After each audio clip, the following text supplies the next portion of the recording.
Hello and welcome to Risk Chats with AFERM. I'm your host, Paul Marshall. Today, Tal and I will speak with the Chief Risk Officer at HUD, Larry Koskinen.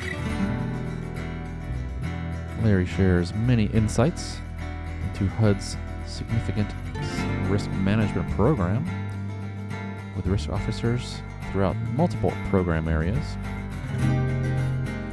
So let's talk to Larry. Hello and welcome to the podcast. Today we're happy to have with us Larry Koskinen from HUD. Welcome. Good morning, Larry. Good morning. It's good to be here. And we also have our illustrious co-host, Mr. Tal Seaman. Good morning. It's great to be here. Absolutely. Nice day today. So let's jump into HUD's program here. So why don't we start off a little background on yourself, Larry, and then maybe get into some of HUD's unique situation. Terrific. At an earlier AGA conference, in order to save time, I reduced my CV to a tweet. So I will read that for you right now. 40 plus years in public service, government, private, nonprofit, international, recovering lawyer, now does risky business, retiring soon. That's my background. If I were to unpack that a little bit, I have an undergraduate degree in photography and a law degree, which means that my left brain and right brain are constantly at war, but it's very useful actually in the work that I'm doing around risk management. I've held or supervised nearly every C-suite job in my 40 plus year career. Many happy years working for the Peace Corps, both as a volunteer and a staffer, one of the finest organizations in Washington to my money. And I think one of the most significant and useful experiences I've had recently has been as an executive in two of the biggest inspectors general, one at the IRS and one at the Postal Service, where data is everything and risk management is baked into the work that we do. It's been my privilege to serve on two major innovation efforts, the one in the Reagan administration on the Grace Commission, and then fairly recently the Clinton administration on the National Performance Review. I was a vice president at the Council for Excellence in Government. Those programs are now absorbed into the Partnership for Public Service. So I've been doing innovation work for much of my career. It's been very interesting. At HUD, I'm the Chief Risk Officer. That office now resides in the Chief Financial Officer's office. I report directly to that Senate-confirmed political appointee. I have a lot of profile and visibility at the department. We had an all-hands meeting yesterday with the secretary, and they called out our risk programs from the dais several times. So there's a lot of visibility there. We have 16 different risk programs at HUD, and so my job is basically as a cat wrangler. There's a saying that says the future is already here, it's unevenly distributed. We have some excellent programs at HUD, and we have programs that really are just getting going, and so my day-to-day work is about hand-holding and exhorting, and it's and everything in between. So those six, you said 16 risk yes, programs. That's So right. talk about that a little bit. I mean, is that because it's spread throughout the country, or just different offices, or how does that? What's the structure of that? How do you split them up? Yeah, how do you even split something like that up? So they are aligned by program, Okay. And although they are distributed geographically, we've got about 100 people, I figure, working on risk and risk issues. At HUD, we have a diverse mission. We're a federated agency, so major grant-making efforts, some at the retail level, some at the block grant level, which is a challenge in and of itself. We have underwriting activity approaching $4 trillion now with FHA and Ginnie Mae securities, so we care about that. We do regulatory affairs, risk making around lead. I grew up in Flint, Michigan. I care about this stuff a lot, and it's my privilege to be able to give back to the town that was so important in my development. It was a great place to grow up.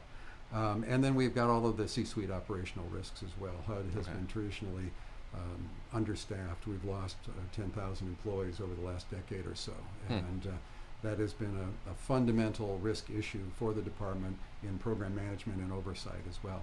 So coordinating all of that at the department level is my challenge. Not doing their work for them, so they maintain their own profiles, and all of that work is their work. We negotiate very carefully around the visibility that I have and that our external oversight partners have into their working risk profiles. But then declared risks come up to me, and we get a handful from each of those programs. And then my work is to work with the Risk Management Council to surface the top level risks and to develop mitigation strategies around them. So we drive standards, we drive compliance behavior for the different external requirements. We do a lot of socializing of the program. I lead tough conversations often when it's more useful for me to come in and take that departmental point of view. So, as you said, so your role is kind of to be the centralized, just kind of help coordinate all this and bring it all together. Now, how did you get leadership and other stakeholders involved? I mean, it sounds like obviously HUD is one of the major jobs there is to manage risk. It's just as an agency, right? Right. So, but how'd you get leadership and all to get bought into this? Well, it's to say that we got them bought in implies that once you get them bought in, they stay bought in, and so I think it's not a secret that this administration, we've seen a lot of churn in the political cadre. That's been true at HUD, and so I spend a very large amount of my time in briefing new executives, new political appointees, and continuing the conversation with our internal leadership about the evolution of our program. It's one thing to get them to do a risk profile. It's another thing then to start to prioritize and develop mitigation strategies. Each one of those phases takes conversations, trust building, and you can't run a risk program from 30,000 feet. It's a very personal, trust-built, one conversation at a time kind of effort. And to pursue this buy-in a little bit, I mean, usually when you get these senior folks come in, the one thing they care about most is understanding how the gears grind and what are the inputs and how do you shape the process to achieve whatever their priorities are. Right. So how right now in terms of maintaining buy-in, how effective has HUD been in inserting these risk processes into your strategic planning, the strategic priorities, the capital planning, the execution of funds on an annual basis, and is that supporting and enhancing the role of risk management in the agency or not? I would say we've made some important innovations in that area. My team will tell you that I talk all the time about the 4 horsemen, which are really the focus of our work. That is strategic planning, performance management, the whole issue of budget planning, and then capital investment, which is different than budgeting because it's so much about the future, the transformational future of the enterprise. So when we started out with launched the risk program in 2017, I actually had the strategic planning analysts as my deputies in the development of the risk, the first risk profile.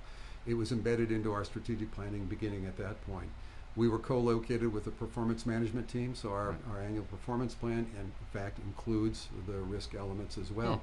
And now I've got 2 budget analysts that are permanently assigned to me, whose job it is to analyze the financial implications of mitigation efforts. And they look at the budgets that the reporting, the risk-owning offices currently have, and they ask the question, could this mitigation be funded within their existing resources? Sometimes it can, sometimes it can't, but what's the total cost of mitigation? And then maintain a level of accountability around the mitigation efforts so that we know that those are going forward. With capital planning, right now, IT planning and personnel planning are the big risk areas that we're dealing with. We have a new CHICO, we have a new CPO. They are both focused like a laser on improving the processes at HUD, and we've recently briefed them out on 3 years worth of risk mitigation work so that they don't have to start over from scratch. Of course, they have their own opinions. These are both highly skilled professionals, but what they see resonates with them. And also, I think this is really quite important. We have some very important activity going on right now about internal controls and financial integrity. It's not a secret that HUD has had challenges around financial integrity in the past. We have a superb new CFO political appointee who's focused like a laser on that. And he understands that if this, the work that he's taken on, which is basically large-scale mitigation work responding to audit findings and his own sense of what is excellent in the private sector, if it's going to live beyond his departure, it's got to be instantiated in a way that we have external oversight aligned with our priorities. So GAO cares about what's on our risk profile, OMB cares about it, the IG cares deeply about it, and this is for the first time in my professional experience an opportunity to build continuity of mission execution around improvement efforts in a way that really didn't exist before, in my experience, and that's kind of exciting. So we're really moving out in all those directions. I know that integration is the only success path forward, Right. And so if I were not working with these four horsemen that I was describing, Right. I would be reduced to a compliance exercise that is enterprise list management, not enterprise risk management. I like that. Okay, you can put that one on the T-shirt. well, I mean, I am a little interested in the actual mechanics of, how do you work with strategy and budget and performance folks? Is it, I mean, as a CRO, do you literally just brief them periodically, or are you integrated in periodic meetings about other subjects, and you're kind of part of that? What's the actual mechanics? Yeah, so we hit it two ways. One is the integration that I talked about. Okay. Sort of marry your daughters off, so that you've got Yeah. actually incentivized integration with people who are shared staffers that are actually co-located with us, and that's working out very well. But we have a risk management council, which is the Right. senior political leadership. We've had a couple of meetings with the Risk Management Council. That was important to get them on board, understand their role, and then we work through the top risks. We've done some consensus work with them to identify the top risks that we need to be worked on. Right. We've validated our taxonomy with them, Yeah. and I expect that in the late summer we'll be meeting with them again to have our first really meaningful conversations about risk appetite and tolerance. Okay. Now, beneath that, we've got between 16 and 20, depending on how many people we engage, the chief risk officers and risk liaison folks. And they really are sort of like the PMO for the Risk Management Council.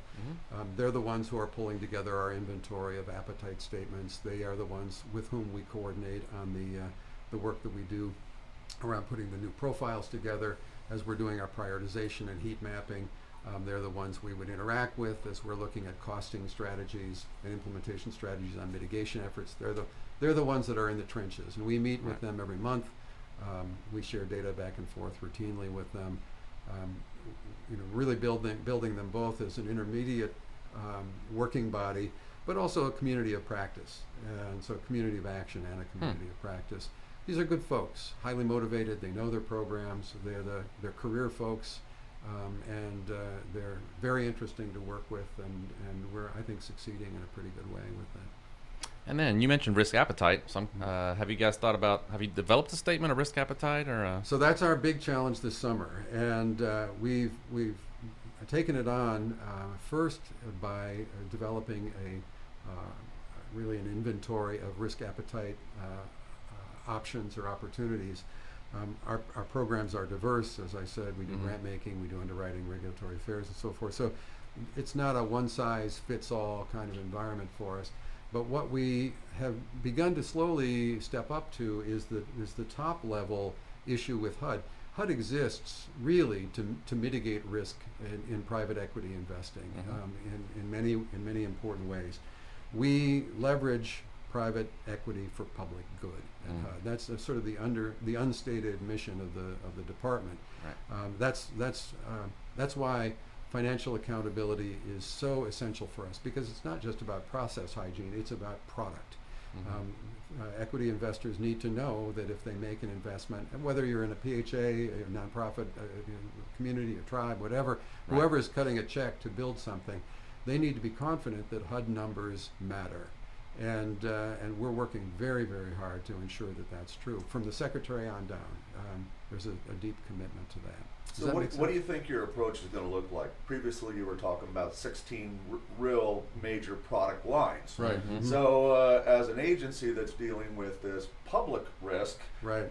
through all these different programs with programmatic risk, how do you see yourselves structuring a risk appetite statement that will set policy, especially on strategic planning and performance planning for these programs and guide their operations? Boy, that's a great question, and we could spend the rest of an hour talking about that one. So I think the first issue is what I was talking about earlier, and that is coming to grips with the fact that HUD employs, and it's interesting, we're rather risk adverse like most bureaucratic organizations. Right. But that HUD employees, their natural instinct is to run to the risk. If you look at our disaster recovery activity, we put highly skilled, experienced, passionate people on the ground to to help American citizens at their worst moments, okay? Right. And these folks are not checking the rule book all the time when they're doing that work on the ground. And often what will occur is someone will get beyond the regs occasionally, and the IG will come in afterward, and that it doesn't always go well. So one of our abiding interests is to protect the best and the brightest at HUD so that they know where the bright lines are. And they are different in a disaster recovery area operation than they are in a normal day-to-day operational setting. So that's really important in terms of maintaining the vigor and the sense of confidence that our people in the field need to have, that management has their back on that. And writing that stuff down is really important for them. You know, coming from an emergency first responder type agency where I've been in the field and doing that, we had those sort of risk appetite statements, which we didn't know that's what we called them yet, where it says, get there, make the assessment, take action, report later. Right. And as I look back on it now, it's like that was not only a risk appetite statement, but it's one of these opportunity sides. Usually when we get into risk appetite statements or risk management, we focus on the loss and the harm and not the opportunity. Right. And I think what you're describing here in this emergency side is getting statements that encourage the person with the boots on deck to capture the opportunity for the mission. Right. Is HUD discussing that specifically, this opportunity side of the risk appetite statements? Absolutely. Mother Nature does not respect the federal acquisition regulations. And you know, we deal with earthquakes and fires and floods and hurricanes, and you know, these are environments where, you know, we've got to have a single-minded focus on the citizen, and making sure that like you say, the boots on the deck. These folks really understand where they can cut corners and clean up later, and where they really can't. And that's good. Yeah, make that very make that clear. You know, where this is absolutely you cannot do X, but there's got to be leeway here because things have to be done. Right. Exactly. Yeah. So if you look on our underwriting side and the story of the 2008-2009 crisis, Ginnie Mae really stepped up. We maintain our capital reserve very mindfully. We've got some superb risk management work going on at Ginnie and FHA, highly skilled folks. It's very interesting for me to sit with them and listen to the work that they do every day. But leaning in on market issues is very big in the work that we do, and very consequential. If you look at Ginnie Mae's role in 2009, essentially recapitalizing the American housing market, it's a heroic story. Huge, what they did, and it meant that we had to blow through our cap reserve numbers in a very mindful way. Timidity was not called for in that setting, and you were focused on the opportunity. Right, exactly, the upside risk, as they say. It's funny, in my work with managers, often people conflate risk and riskiness, and that's like saying that speed and fast are the same idea. And it's a pity that risk and risky sound so similar, but and there's no good word for upside risk. What's the opposite of risky? There's no tidy little term for that. Right. But looking for that opportunity risk is huge, and in the government we typically don't do that, and it's an opportunity for us at HUD to really sort of break through on some of that. Shaping the culture. Well, that's huge. That's huge. It's all about that. So why don't we talk a little bit about some unique approaches or things that you guys are doing? I understand you have some interesting data analytics approaches. Yes, I'm very excited about that. In fact, in large measure, I think I'm at HUD because of the work that I had done at Postal and IRS around this area. So when I was an IG executive, my team had a motto which was sharp eyes, sharp mind, sharp teeth. And that meant see the threat, understand the threat, attack the threat. Right. Okay. And that's the way our program is built: sharp eyes, sharp mind, sharp teeth. And each one is necessary but insufficient. Okay. So we're working on a project right now. One of the big challenges at HUD is that we put a lot of our grant money out into the field in block grants. And so we get pressured by Congress to get out of their way when they're assigning block grants out into their constituent communities. But also there are countervailing voices that say you need to be accountable for fraud in those programs, where we don't have line of sight on day-to-day operations, except when we send an auditor in. So as I mentioned earlier, we've reduced HUD's complement by more than half, and so deploying oversight resources ends up being a huge challenge for us. So what we've got now going on, and I'm really excited about this, I have a great implementing partner in KPMG. They've brought in, their corp caps are pretty good in this space, although there are other good vendors out there as well. But they've got a firm called Elder Research, who's doing a lot of work in the intelligence community, SEC, IRS, DOD, and they've made some very interesting and important inroads in the Inspector General community. And they've worked with us to take all of the OMB Circular A133 single audits, which is a largely unexploited, although increasingly there's a lot of good activity going on around A133, and using computational linguistics and sentiment analysis, begin to use reputation from the outside as a way to focus old habits die hard, our oversight activity. Although I'd like to talk a little bit later about our emerging relationship with the IG as well. So that actually has gone pretty well, and we have been ground truthing our analysis with the program managers, and this is every data analyst's dream come true. I walked into a setting where we had done our work in computational linguistics modeling. We showed the results to the program managers, and the comment that was made was, you got the high risks right, and you've got them in the right order. And so there's a lot of high-fiving going on amongst the data scientists. Doesn't get better than that. Well, but we know there's more to do, Right. and so that, and every one of these efforts is a bootstrap. You start out with small demonstration project, you build confidence. People need to know that it's constructive and even safe to do this work. And the leadership in the program level said, this is significant. Let's take it to the next level. So now they've made available to us all of their internal transaction data. So we've got sentiment analysis as a foundation, which is important at HUD because we are sometimes accused of playing favorites on who we audit. And that's a very difficult place to be, especially in the political era where there's a lot of real estate activity among senior political leadership. Right. And it's very important for us to be able to demonstrate objectivity and even-handedness in how we assign audit targets. So we take that seriously regardless of the political environment. Right. And by doing a fully horizontal analysis of the A120 or A133 data, it allows us to be objective in a very, very transparent and important way. Our taxonomy is something we're happy to share. Right. And so at any rate... Speaking of taxonomy, yes. Sentiment analysis. Yeah, that's a good one. So for the listeners, what is that? For me, what is Yeah, that? what is that? So the approach that we used was we found a SME who was a data scientist and an auditor.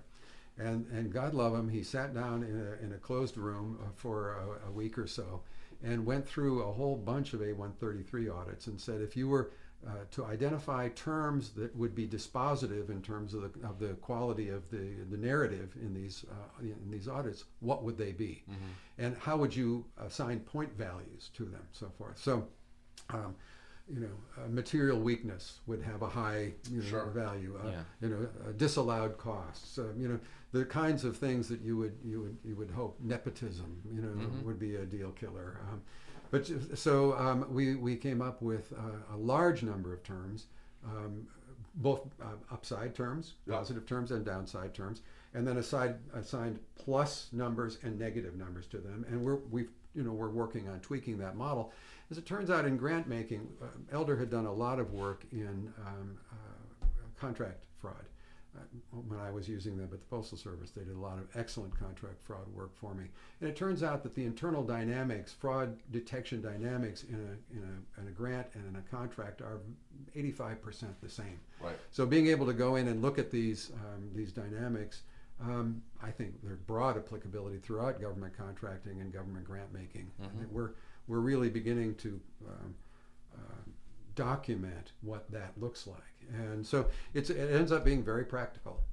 We were able to, as I said, using that sort of auditor's view, and be able to really detect it. It's actually the most practical example of knowledge management that I've ever seen. So we basically embedded the auditor into the analytic process. Electronically uploaded data from auditors' reports with this scoring and analysis of the taxonomy used by the auditor describing good and bad things. That's exactly right. Okay. So we it's not binary. Okay, this is risk based. Okay, so you're assigning a 100-point scale, a score on a 100-point scale, and being able to say, we started with this huge haystack. We're now bringing it down to a much smaller haystack. This is what we want our oversight efforts to really focus on. Prioritization. And we this is about risk appetite. We don't have enough people, we don't have enough boots on the ground to do everything. The old approach of compliance-based auditing is a brute force, sledgehammer approach. And what we need to be is smarter and more elegant about the way that we go after these efforts. And that's playing out in our experience now. So is a lot of your data analytics effort aimed at basically discovering maybe the truth or what's really going on out there. We might have an assumption in our head of X, Y, Z, but until you really gather the data and analyze it, you don't really know. Are you going the right way? Well, to talk about this meaningfully, we've got to really bring in the role of the OIG in this, I think. Yeah, sure.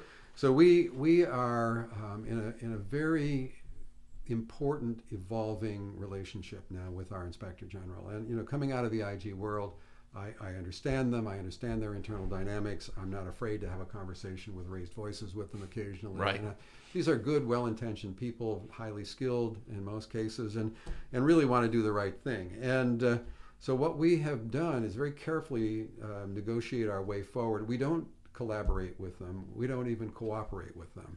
That's very mindfully determined. What we do is we coordinate with them. And so there are lots of opportunities for us to coordinate around data structure and reporting, around the heat map. How many elements do you have in your heat map? How do you define them and so forth?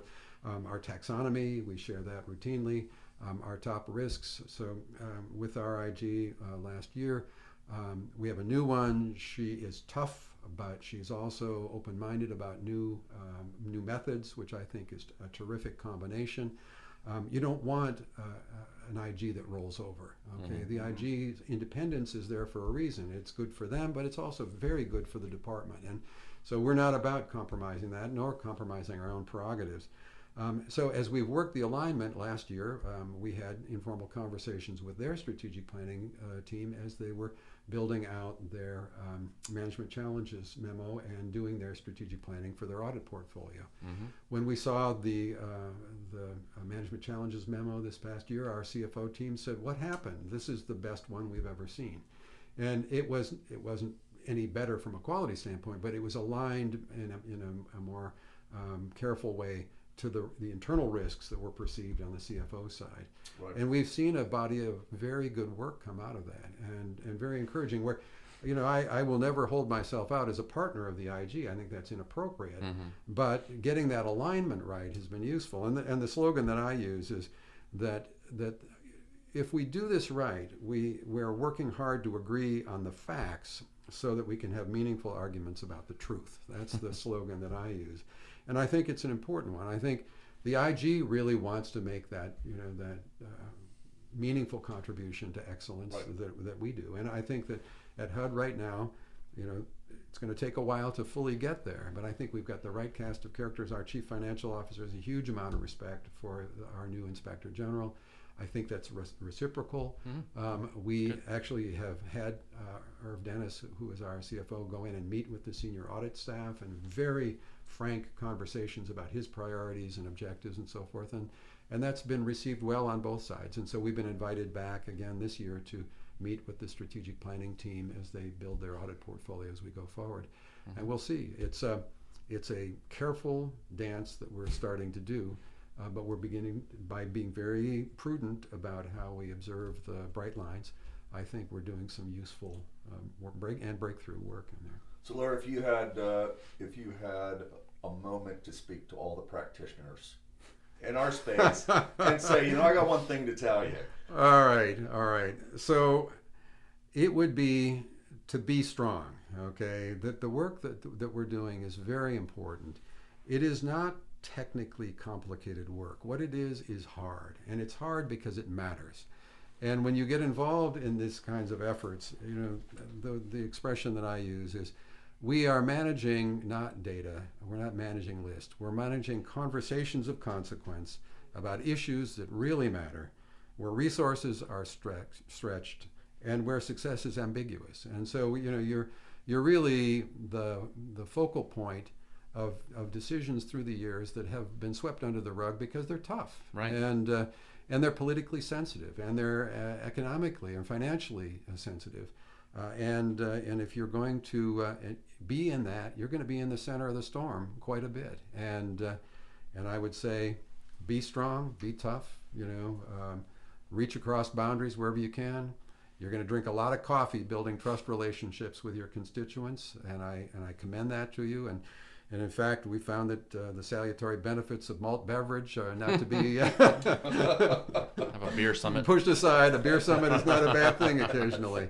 And we've found that by building those trust relationships but carefully respecting the bright lines, you can do a lot. Reaching out for the 2-pitcher solution. There you go.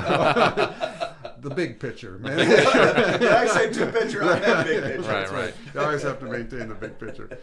So I just have a couple more questions for you Sure. here, and I want to get into the fraud reduction, some of the fraud things going on, and then we'll just kind of talk about what's on your wish list for next steps for you guys. But Right. So let's start. I mean, how are you all involved in some of these fraud initiatives, the Fraud Reduction Act, or even the new evidence-based decision-making? So we embrace both of those. I listened to one of your podcasts recently with Linda Miller. We think she's terrific. The work that she did at GAO was wonderful. We embrace it.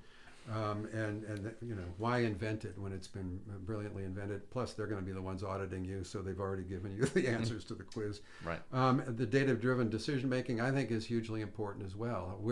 We are the flagship customer of the Treasury Department's shared service offering. So they've got lots and lots of customers, but we dwarf them all. You're the big guys, yeah. We're the big guys. The ARC, yeah. And I've spent a lot of time in Parkersburg, which is what you've got to do. Got to go over the mountain. These are good folks working hard for us, but they need to be brought into your processes in meaningful ways. And we think that if we solve problems at HUD, that they're replicable out into that entire shared service community. We're eager to make available our learnings more broadly. So evidence-based decision making, I think it's huge. It's also not a magic bullet. Evidence is important, but not everything that matters can be measured. And despite the popular wisdom and Drucker's wisdom, some of the most important things can only be described. And it's important not to shy away from that. So the interplay between quantitative and qualitative is huge. And where that comes from, you take your clues from data.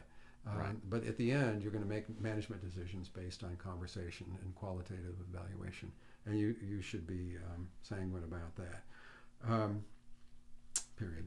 And how about the fraud piece? How is ERM direct? I mean, are you guys directly involved in any efforts with the fraud? Oh, absolutely. Reduction? So I'm also the cognizant official for anti-fraud activity. So I'm the named FRIDA person, which is good. When I took this role at HUD, one of the things I talked about was my experience in the IG community, where you have auditors and investigators who pass each other in the hall but almost never talk to each other. Right. Is the way it seems.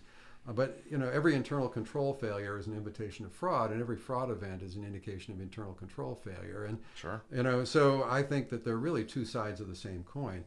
It's important that the anti-fraud efforts have their own center of gravity and their own visibility, and the interventions are going to be different with anti-fraud work. But the detection activity and the governance and the data management and the staffing and the bodies of folks that you pull together to talk about this, those are really all the same. So we actually talk about our program as the AFERM program, the Enterprise and Fraud Risk Management Program, to make sure that people understand, although both sides have their own characteristics, that in fact what we're working on is one effort, and that effort is to be smarter about how we do this work. We've been, I think, pretty successful in doing that. No pushback from the department. I know, again, coming out of the IG world, that the vigor that is represented by the investigative side is always tempered by the wisdom that comes out. We talked about the Greeks and the Romans in my last job. You have the contemplatives and the people of action. Being able to have a conversation where the power of both of their skills and positions is brought together, it really creates a much more successful program, I think. Okay, well, just one last question, and Sure. so again, kind of what's on your wish list? What's the next thing you want to achieve in your program along the maturity scale here? What we're looking at? Well, funding would be nice.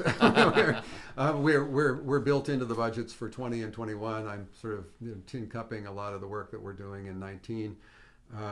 Although that's going well, and I'm getting a lot of good leadership support. Larry, what would you do with the money? Oh man! So I know exactly where I would go with it. Training, huge. We're getting certified fraud examination status for some of our folks, and they're responding very well to that. They're very excited about it. But what I would love to do is build out an analytics capability where we could begin to leverage the good work that's going around the government in a much more consistent way. We had a thing called the Recovery Board for a while. They had an analytics capability that was really pretty terrific.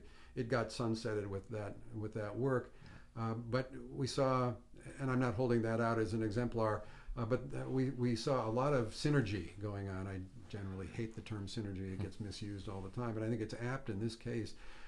At HUD, we are demonstrating now to our leadership and to our line managers that we can see things more clearly than we have been in a really actionable way.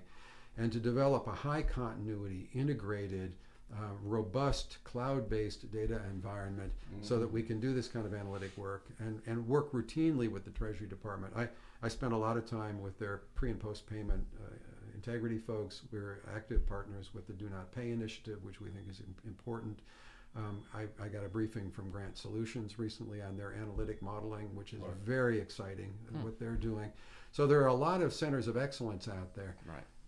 What would be terrific is if either OMB or Treasury really took it to the next level and created an analytic environment where we could reliably, in a well-governed way, make effective management decisions based on those data insights that are coming out. I think, we can talk all day about this stuff, but if it's driven by data, it creates an objectivity, a dynamic level of quick turnaround on the insight delivery, and an opportunity to give it a fighting chance for political leaders to make decisions that matter around how we structure and really manage our programs.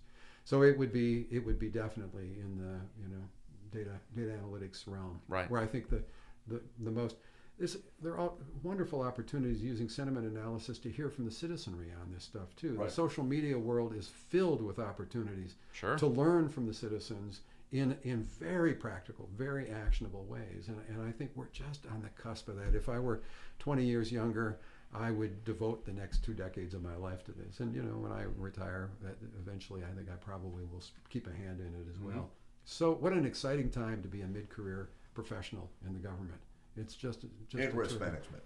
Well, in risk management, I think the work we're doing is going to actually have an impact on day-to-day management in very, very important ways. And just like the CFO Act really revolutionized the way finances could be seen and understood across organizations. Now, maybe there'll be a CRO Act coming out sometime soon that puts all these pieces together, because all these pieces are emerging and they're being put together different ways in different places. But soon, the guidance that'll help every agency put it together in a consistent way that provides those kind of benefits. So it's like you're the pioneer out there right now, wayfinding.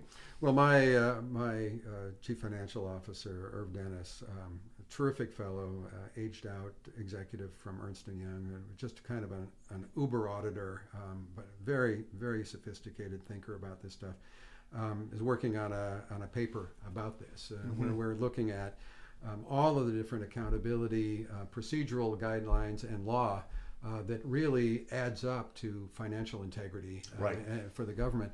And by the time we are done with this work, we've got 20 different OMB circulars and laws and so forth. And there's no one coherent place where the business proposition is laid out. We've had to construct the business proposition and then align it with all of this other guidance. And I could spend an hour just talking about that work.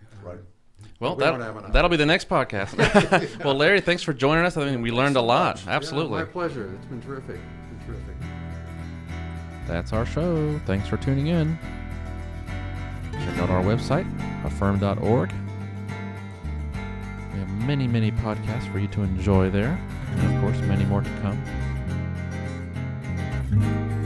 So until next time, this is Paul Marshall signing off for Risk Chats with AFERM.